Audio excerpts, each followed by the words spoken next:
Oke, halo teman-teman, ketemu lagi dengan Koko Keuangan. Hari ini kita akan bahas tentang tips atur duit buat freelancer. Nah, semoga teman-teman yang freelancer bisa terbantu ya dengan video ini. Seorang freelancer identik dengan penghasilan yang nggak pasti. Ya, jadi freelancer itu misalnya kayak desainer, lalu teman-teman musisi yang manggung sesekali, atau intinya mengerjakan sesuatu yang tidak rutin setiap hari dan hanya berdasarkan job tertentu.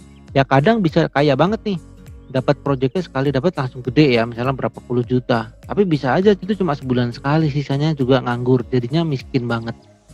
Kadang pengeluarannya itu tapi pasti kan, harus bayar listrik, bayar air, bayar kontrakan, bayar kos kayak gitu. Dan ini adalah pekerjaan yang tipe self employee. Jadi benar-benar berdasarkan kita sendiri. Kalau kita nggak kerja kita nggak dapat uang. Itulah freelancer. Nah, sekarang gimana sih cara ngatur uang buat freelancer supaya uang yang didapat ini nggak cepat habis dan bisa bertahan sampai akhir bulan gitu. Oke, tips yang pertama adalah teman-teman hitung pengeluaran tetap dan tidak tetap tiap bulan yang ada sekarang dan rata-rata pemasukannya. Lalu nanti kita evaluasi.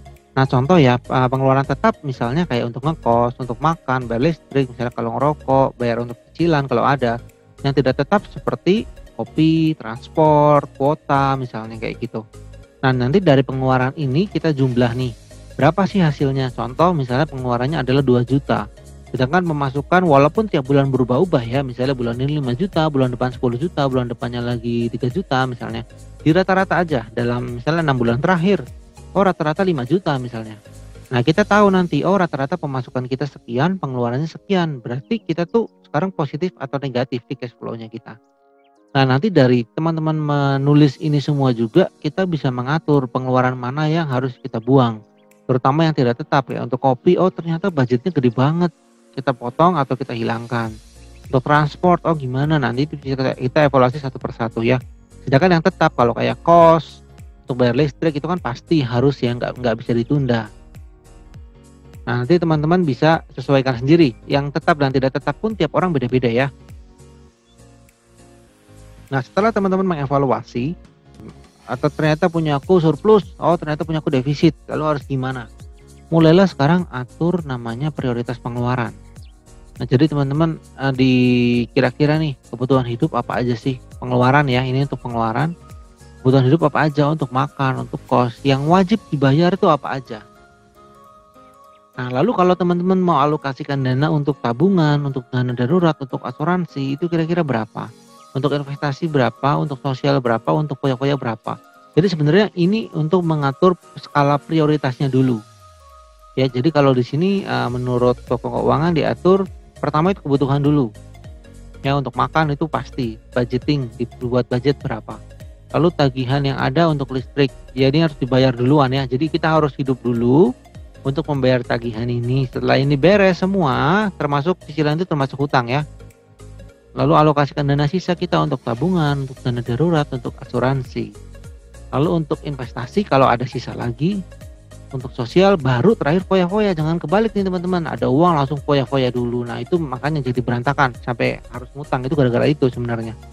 Nah, nanti kalau sudah teratur keuangannya bisa diatur, misalnya langsung dipotong untuk investasi, langsung dipotong untuk dana darurat, itu bisa juga karena kebutuhan hidupnya lebih kecil atau sudah disesuaikan budgetnya ya.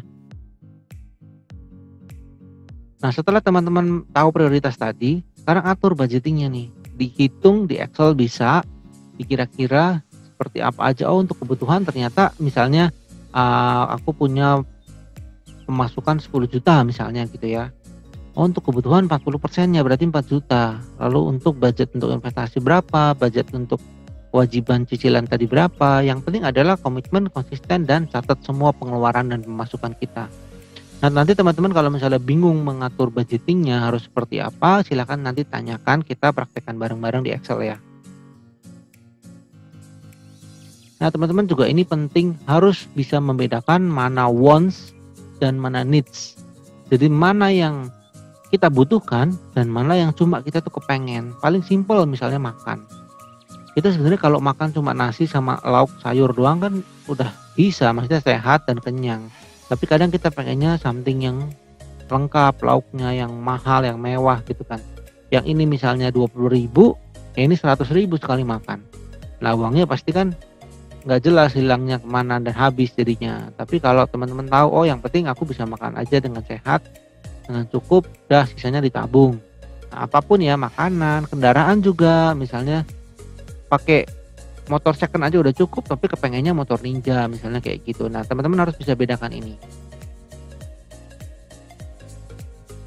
Teman-teman juga setting goals. Jadi kalau tadi sudah tahu pengeluarannya kemana aja, untuk apa saja, punya budgeting, mulailah untuk men-setting goals dan atur strategi untuk mencapainya.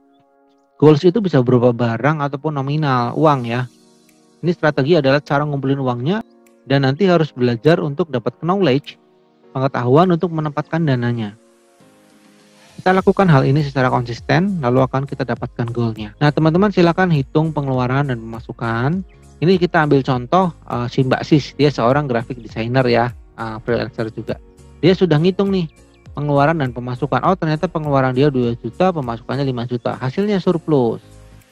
Dia sudah menghitung prioritas. Oh aku harus prioritaskan untuk makan dulu sekian, untuk ngekos deh, untuk kewajiban, terus untuk apa-apa baru yang lain. Jadi yang paling tidak prioritas nggak boleh keluar uang buat itu. Sebelumnya beres. Dia juga udah bikin budgeting nih. Untuk makan berapa persen uangnya, untuk kewajiban berapa persen. Dia juga udah tahu nih, jadi dia udah bisa lebih hemat sekarang, dia nggak hedon lagi. Nah dia punya goal untuk punya tabungan 20 juta 1 tahun lagi karena dia mau menikah tahun depan.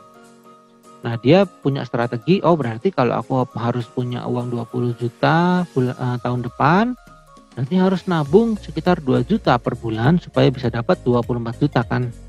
Nah jadi udah ada goal gini, tinggal diatur strateginya. Nah di sini pun strateginya dikembangkan lagi. Jadi misalnya dia seorang graphic designer, sekali ada project desain misalnya 100.000. Berarti untuk dapat 2 juta dia harus dapat 20 project kan kayak gitu. Itu untuk nabungnya aja nih, belum termasuk untuk pengeluaran yang lain-lain kan. Kalau misalnya ternyata pengeluarannya tadi sampai 2 juta, dia mau nambah lagi untuk nabung ya otomatis harus lebih tinggi lagi dia menjual projectnya dia.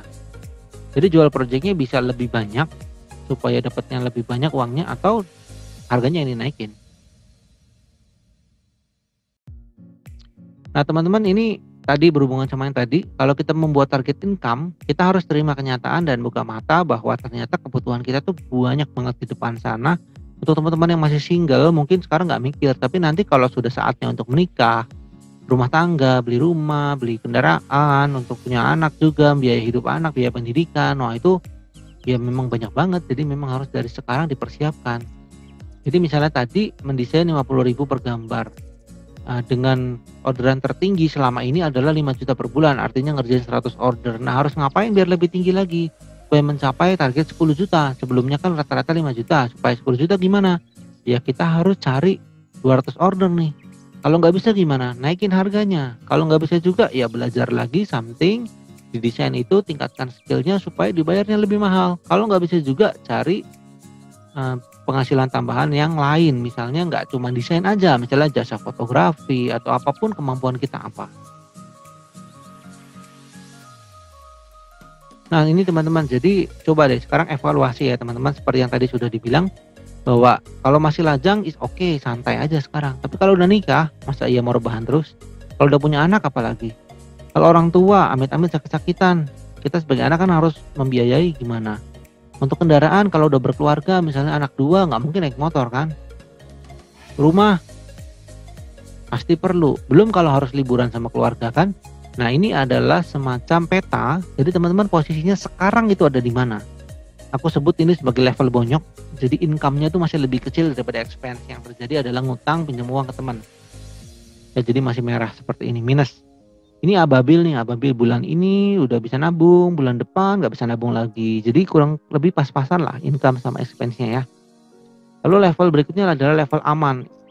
Jadi kalau misalnya teman-teman posisi sekarang ada di level bonyok, ya minimal harus ke ababil dulu. Ya targetnya, atur strategi untuk bisa ke ababil. Kalau teman-teman sudah di ababil ini, ya gimana caranya biar bisa aman. Jadi teman-teman sudah punya income yang lebih tinggi daripada expense dan bisa menabung untuk dana darurat 3-6 kali pengeluaran kalau masih single ya. Nah kalau teman-teman sudah di level aman, naik lagi ke level seger. Teman-teman punya dana darurat tadi 3-6 kali pengeluaran, sudah mulai punya asuransi. Nanti kalau ingin tahu lebih detail silahkan tanyakan. Lalu sudah mulai investasi dan ada passive income. Jadi udah seger nih. sudah cukup nyaman hidupnya. Naik level lagi ke level presiden, passive income-nya sama dengan kebutuhan hidup. Jadi misalnya teman-teman mendesain, lalu punya karyawan misalnya 3 orang, ada project dia yang ngerjain, kitanya ngerjain yang lain, itu passive income kan namanya.